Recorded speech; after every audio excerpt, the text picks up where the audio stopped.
CM योगी ने Darbhanga rally में 3 बंदरों का जिक्र किया। इंडी गठबंधन के 3 बंदर पप्पू, टप्पू और अप्पू कहा, जिसमें उन्होंने कहा कि पप्पू सच नहीं बोल सकता, अच्छा बोल नहीं सकता, टप्पू अच्छा देख नहीं सकता और साथ ही उन्होंने कहा कि अप्पू सच सुन नहीं सकता। आपने गांधी जी के 3 बंदरों के बारे में सुना होगा। गांधी जी के 3 बंदर थे। गांधी जी ने तो उनको उपदेश दिया था, बुरा मत देखो, बुरा मत सुनो और बुरा मत बोलो। लेकिन आज इंडी गठबंधन के 3 और बंदर आ गए। ये 3 बंदर पप्पू, टप्पू और अप्पू के नाम पर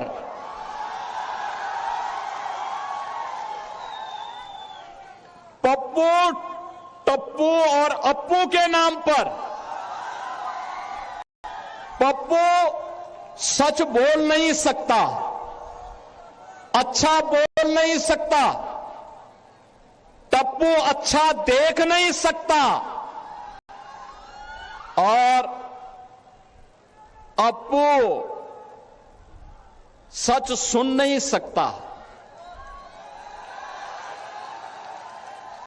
इन लोगों को एनडीए सरकार के द्वारा किए गए विकास दिखाई नहीं दे रहे,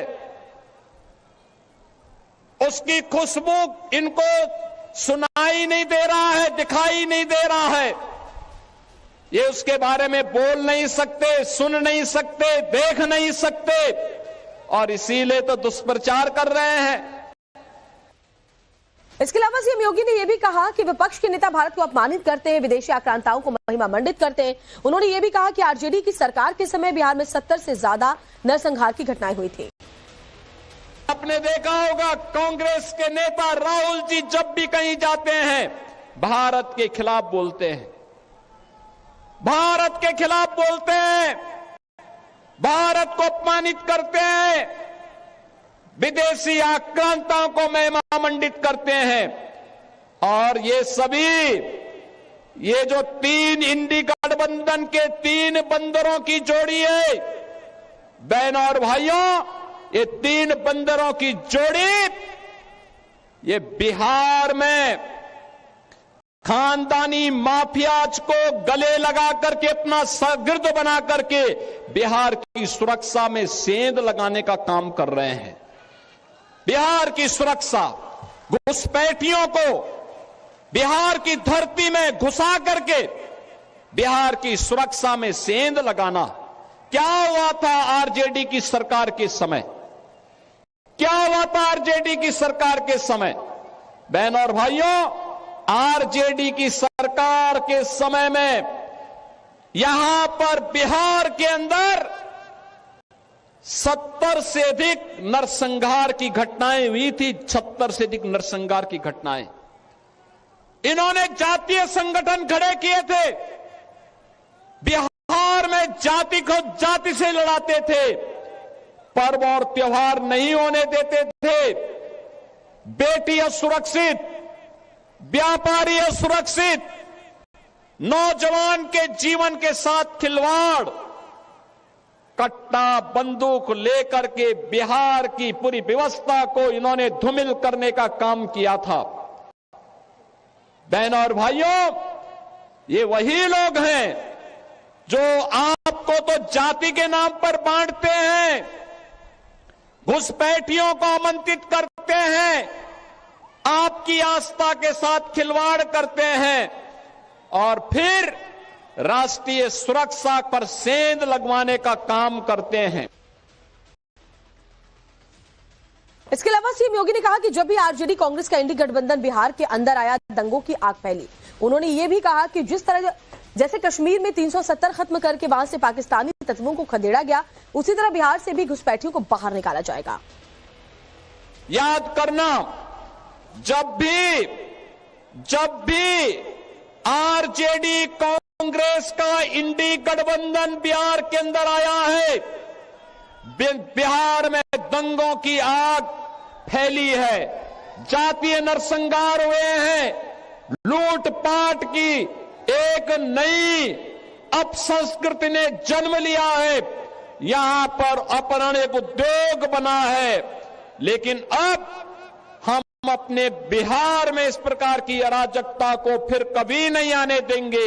और इसके लिए मैं मिथिला के वासियों का आह्वान करने के लिए आया हूं, अयोध्या का संदेशा लेकर के आया हूं, और संदेशा यही है कि एनडीए की सरकार फिर से बिहार के अंदर आनी चाहिए। नीतीश जी के नेतृत्व में फिर से बिहार के अंदर एनडीए की सरकार बने। हमें घुसपैठ नहीं होने देनी है, घुसपैठियों को नहीं आने देना है। जैसे कश्मीर में धारा 370 को समाप्त करके कश्मीर में पाकिस्तानी तत्वों को मार मार करके खदेड़ करके बाहर किया गया है, ऐसे ही हम अपने सीमावर्ती क्षेत्रों में घुसपैठियों को निकाल करके बाहर करके, और जो भी आपराधिक गतिविधियों में लिप्त होगा उसकी संपत्ति को जब्त करवा करके गरीबों में बंटवाने का काम भी करने का काम एनडीए की सरकार करेगी। और अपने भाषण में सीएम योगी ने एनडीए और महागठबंधन के बीच के अंतर भी गिनाए। उन्होंने कहा कि एनडीए विकास का काम करती है, जबकि आरजेडी कांग्रेस के लोग अपहरण का उद्योग बनाते हैं। यही अंतर है आरजेडी और कांग्रेस में और एनडीए में। एनडीए सुशासन की बात करती है और करके दिखाती है, एनडीए विकास का कार्य करती है, एनडीए विरासत का सम्मान करती है, एनडीए बहन बेटियों की सुरक्षा, नौजवान के लिए रोजगार, किसान के लिए सम्मान निधि, श्रमिकों के सम्मान का कार्य और उनके स्किल डेवलपमेंट का कार्य करती है। तो आरजेडी और कांग्रेस के लोग अपहरण को उद्योग बनाते हैं, पेशेवर माफिया को अपना शागिर्द बनाते हैं, और इसीलिए तो इन पेशेवर माफियाओं को उपचार हम लोगों ने निकाला है उत्तर प्रदेश में इनकी छाती में बुलडोजर चला करके। आज उत्तर प्रदेश माफिया विहीन हो चुका है। आज उत्तर प्रदेश अपराध से मुक्त हो चुका है। आज उत्तर प्रदेश में न दंगा है और न ही कोई अपराध। यूपी में अब सब है चंगा, यूपी में कोई समस्या नहीं। पर्व और त्योहार के पहले कोई दंगा नहीं होता है, क्योंकि दंगाई को मालूम है दंगा करेगा तो जो उसने लूटा है वो तो जाएगा ही जाएगा। अगर खानदान ने कहीं से कुछ कमाया है वह भी सब जाएगा, और गरीबों के लिए फिर आवास बना करके सरकार उन गरीबों को देने का काम कर देगी।